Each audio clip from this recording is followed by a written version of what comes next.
جابر بن عبداللہ رضی اللہ عنہ نے بیان کیا کہ رسول اللہ صلی اللہ علیہ وسلم نے ہر اس چیز میں شفاء کا حق دیا تھا جو ابھی تقسیم نہ ہوئی ہو، لیکن جب حدود مقرر ہو گئیں اور راستے بدل دیے گئے تو پھر حق شفاء باقی نہیں رہتا۔ صحیح بخاری حدیث نمبر 2257۔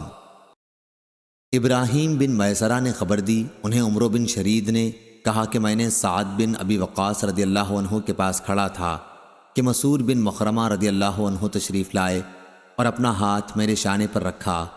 اتنے میں نبی کریم صلی اللہ علیہ وسلم کے غلام ابو رافع رضی اللہ عنہ بھی آ گئے اور فرمایا کہ اے سعد، تمہارے قبیلے میں جو میرے 2 گھر ہیں انہیں تم خرید لو۔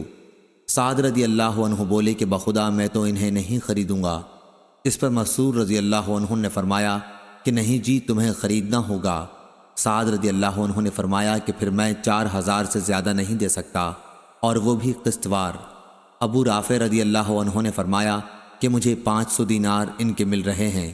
اگر میں نے رسول اللہ صلی اللہ علیہ وسلم کی زبان سے یہ نہ سنا ہوتا کہ پڑوسی اپنے پڑوس کا زیادہ حقدار ہے تو میں ان گھروں کو 4000 پر تمہیں ہرگز نہ دیتا، جبکہ مجھے 500 دینار ان کے مل رہے ہیں۔ چنانچہ وہ دونوں گھر ابو رافع رضی اللہ عنہ نے سعد رضی اللہ عنہ کو دے دیے۔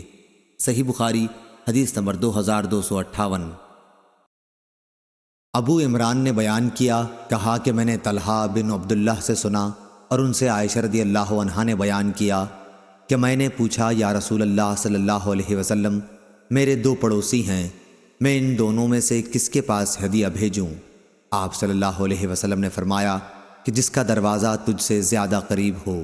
صحیح بخاری حدیث نمبر 2259۔